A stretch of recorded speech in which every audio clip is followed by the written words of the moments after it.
بسم اللہ الرحمن الرحیم الحمدللہ وکفا وسلام علی عبادہ الذین اصطفیٰ اما بعد۔ فقی ابو اللیث رحمہ اللہ نقل کرتے ہیں کہ جب حضرت لقمان کا انتقال ہونے لگا تو انہوں نے اپنے صاحبزادے سے فرمایا کہ بیٹا، میں تم کو اس مدت زندگی میں بہت سی نصیحتیں کی، اس وقت یعنی آخری وقت ہے، 6 نصیحتیں تم کو کرتا ہوں۔ نمبر 1، دنیا میں اپنے آپ کو فقط اتنا ہی مشغول رکھنا جتنی زندگی باقی ہے، یعنی اور وہ آخرت کے مقابلے میں کچھ بھی نہیں ہے۔ نمبر 2، حق تعالی شانہ کی طرف جتنی تمہیں احتیاج اور ضرورت ہے اتنی ہی اس کی عبادت کرنا، اور ظاہر ہے کہ آدمی ہر چیز میں اس کا محتاج ہے۔ نمبر 3، آخرت کے لیے اس مقدار کے موافق تیاری کرنا جتنی مقدار وہاں کام کا ارادہ ہو، اور ظاہر ہے کہ مرنے کے بعد تو وہاں کے علاوہ کوئی مقام ہی نہیں۔ نمبر 4، جب تک تمہیں جہنم سے خلاصی اور آزادی کا یقین نہ ہو جائے اس وقت تک اس سے خلاصی اور آزادی کی کوشش کرتے رہنا۔ ظاہر ہے کہ جب کوئی کسی سنگین مقدمہ میں پکڑا جاتا ہے تو جب تک اس کو مقدمہ کے خارج ہو جانے کا یقین نہ ہو ہر وقت کوشش میں لگا رہتا ہے۔ نمبر 5، گناہوں پر اتنی ہی جرأت کرنا جتنا جہنم کی آگ میں جلنے کا حوصلہ اور ہمت ہو، کہ گناہوں کی سزا ضابطہ کی چیز ہے اور مراحم خسروانہ کی خبر نہیں۔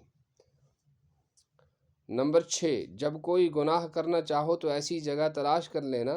جہاں حق تعالی شانہ اور اس کے فرشتے نہ دیکھیں، کہ خود حاکم کے سامنے CID کے عملے کے سامنے بغاوت کا انجام معلوم ہے۔ یہ چند نصائح حضرت لقمان کی طبعاً ذکر کی گئی ہیں، مقصود ان کی نصائح سے بھی وہی ہے مضمون ہے جو پہلے سے ہے، کہ جو شخص دنیا سے محبت رکھتا ہے وہ اپنی آخرت کو نقصان پہنچاتا ہے۔ عرفجہ ثقفی رحمہ اللہ کہتے ہیں کہ میں نے حضرت عبداللہ بن مسعود سے سبح اسم ربک پڑھنے کی درخواست کی، انہوں نے شروع کی، اور جب بل تؤثرون الحیات الدنیا والآخرۃ خیر وابقیٰ پر پہنچے، جس کا ترجمہ یہ ہے کہ تم دنیا کی زندگی کو ترجیح دیتے ہو حالانکہ آخرت زیادہ بہتر اور ہمیشہ رہنے والی چیز ہے۔ حضرت عبداللہ بن مسعود رضی اللہ تعالی عنہ نے تلاوت کو بند کر کے فرمایا، بے شک ہم نے دنیا کو آخرت پر ترجیح دی۔ سب حاضرین خاموش تھے، پھر دوبارہ فرمایا کہ ہم نے دنیا کو ترجیح دی اس لیے کہ ہم نے اس کی زیب و زینت کو دیکھا، اس کی عبرتوں کو دیکھا، اس کے کھانے پینے کو دیکھا، اور آخرت کی یہ سب چیزیں ہم سے مخفی اور چھپی رہی، اس لیے دنیا کو ترجیح دے بیٹھے اور آخرت کو چھوڑ دیا۔ حضرت انس رضی اللہ تعالی عنہ حضور اقدس صلی اللہ علیہ وسلم کا ارشاد نقل کرتے ہیں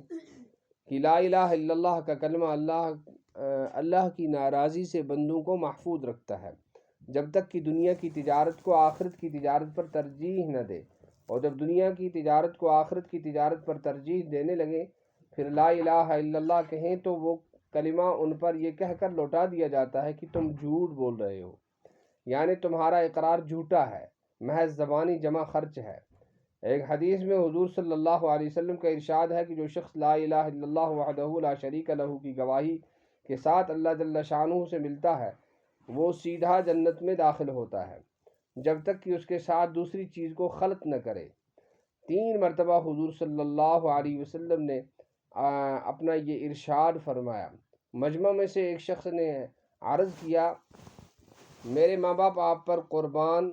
دوسری چیز خلط کرنے کی کیا مطلب ہے؟ حضور صلی اللہ علیہ وسلم نے فرمایا کہ دنیا کی محبت اور اس کی ترجیح، اس کے لیے مال کا جمع کرنا اور دنیا کی چیزوں سے خوش ہونا، اور تکبر اور کرنے والوں اور متکبر لوگوں کا سا عمل۔ ایک حدیث میں حضور صلی اللہ علیہ وسلم کا ارشاد ہے کہ دنیا اس شخص کا گھر ہے جس کا آخرت میں گھر نہیں، اور دنیا اس شخص کا مال ہے جس کا آخرت میں مال نہیں، اور دنیا کے لیے وہ شخص مال جمع کرتا ہے جس کا بالکل عقل ہی نہیں ہے۔ حضور صلی اللہ علیہ وسلم کا ارشاد ہے کہ دنیا خود ملعون ہے اور جو کچھ اس میں ہے وہ سب ملعون ہے بجز اس کے جو حق تعالی شانہ کے لیے ہو۔ امام غزالی رحمہ اللہ مذمت دنیا اور دنیا کی برائی کی کتاب میں تحریر فرماتے ہیں کہ تمام تعریفیں اور حمد اسی پاک ذات کے لیے ہے جس نے اپنے دوستوں کو دنیا کے مہلکات اور اس کی آفات سے واقف کر دیا، اور دنیا کے عیوب اور اس کے رازوں کو اپنے دوستوں پر روشن کر دیا، یہاں تک کہ ان حضرات نے دنیا کے احوال کو پہچان لیا اور اس کی بھلائی برائی کا موازنہ کر کے یہ جان لیا کہ اس کی برائیاں اس کی اچھائیوں اور بھلائیوں پر غالب ہیں، اور جو امیدیں دنیا سے وابستہ ہیں وہ ان اندیشہ ناک چیزوں کا مقابلہ نہیں کر سکتی جو اس پر مرتب ہے۔ دنیا ایک چٹپٹی عورت کی طرح سے لوگوں کو اپنے حسن و جمال سے گرفتار کرتی ہے، اور اپنی بدکرداری سے اور اپنے وصال کے خواہش مندوں کو ہلاک کر دیتی ہے۔ سبحان اللہ و بحمدہ۔